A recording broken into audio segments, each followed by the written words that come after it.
안녕하세요. 대전 치포스9입니다. 오늘 소개할 영상 하나가 있어서 또 진행합니다. 자, 오늘 소개할 영상은 지난번에 제가 계측을 했던 맥스크루즈 접지 관련해서 성가전압인데요. 우리는 어떤 성가전압에서 잘 모르잖아요. 접지를 왜 하는지도 잘 모르고 그런 걸 간단하게 좀 설명을 다시 드리려고 이렇게 영상 촬영을 시작합니다. 음, 자, 우리가 차량을 운행을 하면서 뭐 블랙박스나 어떤 전기 장치들을 많이 장착을 하면서 전기 부하가 많이 늘어나죠. 그렇게 되면서 우리는 보조 배터리도 달고 또 뭐 동호회나 이런 데 보면은 뭐 캐퍼시터라고 해가지고 뭐 노이즈 흡수하는 뭐 그런 거 뭐 이만한 거 있잖아요. 그런 것도 많이 달고 그렇게 작업을 하는데 오늘 영상의 주된 핵심은 그런 장치들이 차량에 미치는 영향이 어떤 영향을 주는가에 대해서 간략하게 실사례를 좀 소개를 이렇게 해보고자 합니다. 지난번에 측정했던 맥스크루즈입니다. 이 맥스크루즈는 굉장히 많은 전기 장치가 달려 있었어요. 캐퍼시터, 보조 배터리 2개 이렇게 달려 있었는데, 자, 이걸 보시면 좀 이상하지 않으세요? 예, 이상하실 거예요. 딱 봐도 이상하죠. 음, 부하 변동에 대해서 대응이 엄청나게 예민하고요. 물론 이제 그 저항값에 대한 전류의 흐름은 저항값이 굉장히 적은 건 사실이더라고요. 그런데 왜 이렇게 부하에 대해서 전류량과 전압이 헌팅을 할까? 예, 이상하죠. 시동을 걸고 나서 이 부분에 대해서 부하를 딱 줌과 동시에 전류량이 상승을 했다가 갑자기 급격하게 성간전압이 떨어져요. 그리고 부하를 주면서 또 여기서 희한한 전류의 그 전기 반응을 보여주는데, 자, 그러면은 이게 왜 그랬을까? 여러분들은 잘 모르시죠?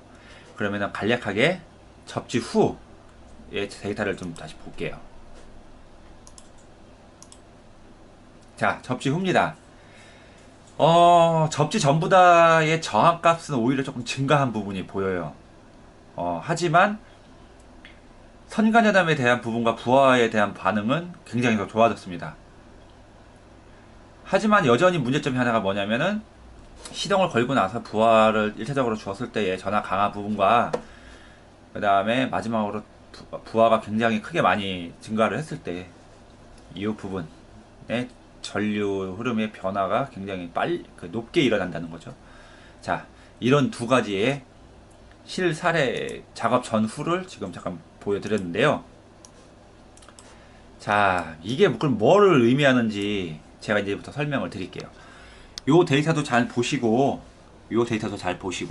야, 분명히 육안상으로 딱 이렇게 비교해놓고 보셔도 똑같은 조건인데도 분명히 그 어떤 성과전압에 대한 부분은 굉장히 좋아진 걸 알 수 있어요.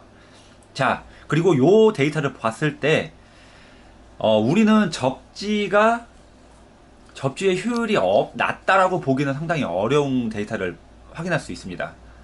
어, 접지라는 어떤 기준은 마이너스 대 마이너스라는 대한 기준이거든요. 마이너스 배터리 대 차체 어떤 각각의 포인트에 대한 마이너스 대 마이너스 성간전압이거든요.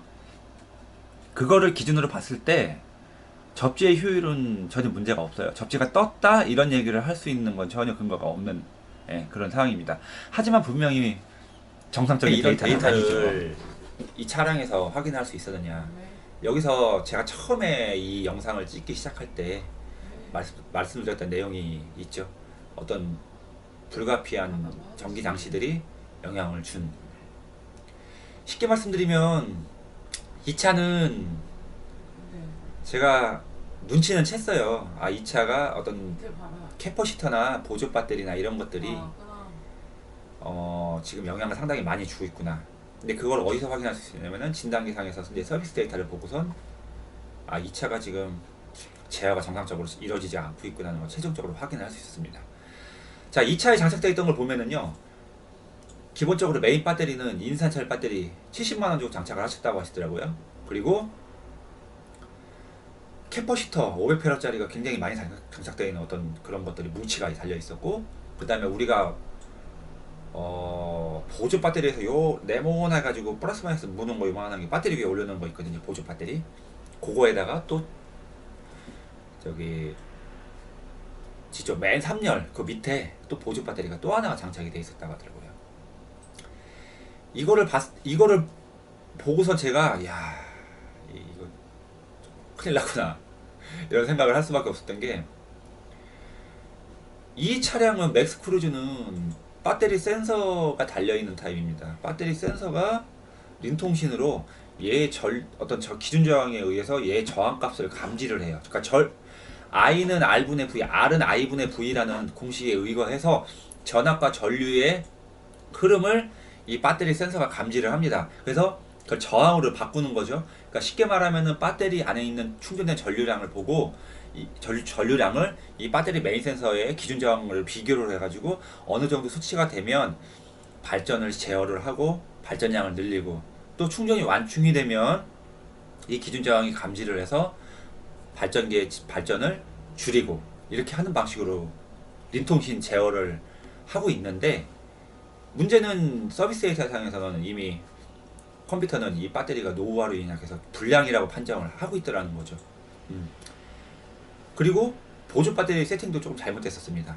배터리 기준점도, 그러니까 플러스 마이너스를 포인트를 따야 되잖아요. 그것도 기준점이 잘못돼가지고 배터리 센서에 영향을 주고 있었고요. 가장 큰 이렇게 막 어떤 성과전압의 파형이 이상하게 나올 수밖에 없었던 거는 인산철 배터리가 주된 요인이었어요. 인산철 배터리의 그 안에 있는 그 셀이 분명히 셀이 존재를 하겠죠. 그 셀이 배터리 센서가 인식하는 기준 저항하고 아예 맞지를 않아 버리니까 컴퓨터는 이걸 불량으로 처리를 해버리는 거예요. 그냥 제어를 못하니까 배터리에 충전된 전류가 이제 어떤 보조적인 전기가 여유가 없다고 판단을 해버린 거죠. 그래서 ECU는 어떤 부하가 발생할 때마다 뒤치 제어로 발전량을 늘려버리는 거예요. 보통 저희가 이제 그럴 때 뒤치 제어를 측정을 해보면 일반적으로 보통 한 10%, 15% 정도 선에서 이제 제어를 하고 있고, 완충이 됐을 경우에는 발전을 끊어버리거든요. 근데 이 차 같은 경우는 기본적으로 50% 이상 스탠바이 상태에서, 아이드 상태에서 50% 이상이 제어를 하고 있는 거죠. 그러다가 부하가 먹으면 막 70%, 80%가 쫙쫙 올리는 거예요.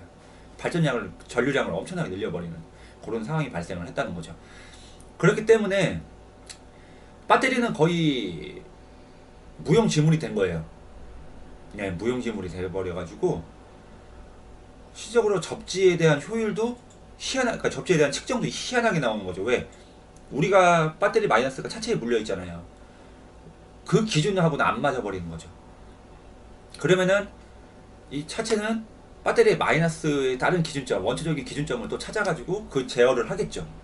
예. 어떻게 보면 제어에서 완전히 엉망이 돼버리니까 뭐 이렇게 막 부하에 대한 대응도 안 되고, 배터리는 그냥 아예 없다고 생각해 버리는 거예요, 차량은. 그러니까 배터리가 정기적인 완충을 해줘야 되는데 불구하고 전혀 그러지를 못하니까 이런 파형이 나오는 겁니다.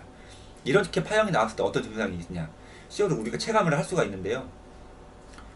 에어컨을 키면 차가 울컥 우웅 RPM이 떨겠죠. 우웅 하면서 차가 떨고. 왜? 발전량을 늘리기 위해서는 연료량을 늘려야 되겠고, 실질적으로 RPM을 올려야 되기 때문에.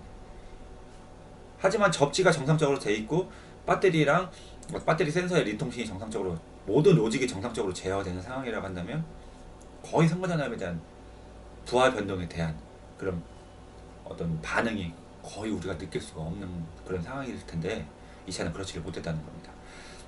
그러니까 접지를 하는 주된 목적은 이런 제어를 좀 더 안정화를 시키는 게 주된 목적인데, 오히려 이 차는 접지를 해서 많이 잡았어요. 많이 잡았음에도 불구하고 근본적인, 사람으로 말하면은 심장과 뇌가 정상적으로 제어를, 서로 간에 통신을 못하고 심장이, 그러니까 배터리의 보조적인 그런 에너지를 제대로 활용을 못하는 그런 상황이 됐기 때문에, 이거는 접지를 했어도 많이 근본적인 문제가 있기 때문에 정상적인 데이터가 안 나온다는 거. 예. 그러니까 쉽게 말하면 막 이렇게 막 이것저것 단다는 거, 차 위에 보조 배터리 달고 뭐 노이즈 흡수 회로 달고 그런 거를 달아가지고 과연 얼마만큼의 효과를 더 볼 수 있느냐, 그거는 장담 못 한다는 겁니다. 오히려 그게 더 지금 악영향을 줬다는 거예요, 이 차량에 대해서는. 오늘 첨가전압과 어떤 파형과 접지에 대한 부분에 대해서 설명을 좀 길게 해드렸는데, 이게 영상이 좀 많이 도움이 되시고, 저 접지라는 거는 잘해야 된다는 거, 예, 무조건 선만 연결하면 되는 거 아니고, 또 접지를 이렇게 측정을 하고 어떤 하이테크에 대한 구현을 하실 수 있는 정비사분들은 이런 문제점이 있다는 걸 다 아실 수가 있으니까, 또 올바르고 잘 하시는 분들한테 정비를 받으시고 세팅을 받으시고 해서 차량에 문제가 없게끔 하는 거, 가장 오늘 여러분들한테 꼭 알려드리고 싶은 내용입니다. 영상은 오늘 여기까지 이렇게 촬영을 하고 마치고요. 다음에 또 좋은 정보랑 유익한 내용으로 또 영상 촬영해서 올려드리겠습니다. 오늘 여기서 마치겠습니다. 감사합니다.